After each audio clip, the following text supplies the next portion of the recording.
এই যে সব কিছু স্বাভাবিক থাকার পরেও অস্বস্তি অনুভব হয়, এর কারণটা তুমি।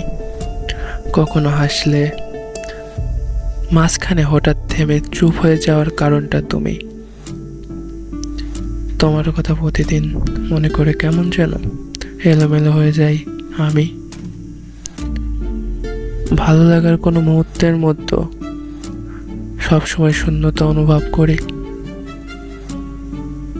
এই যে তোমাকে ঘিরে এত কিছু ঘটে, কিন্তু তুমি আমার জীবনের ছিঁড়ে ফোটাতেও নেই।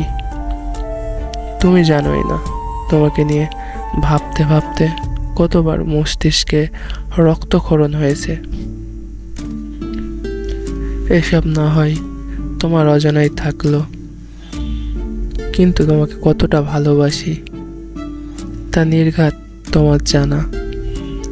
এত ভালোবাসার পরেও কি আমার হতে মন চায় না?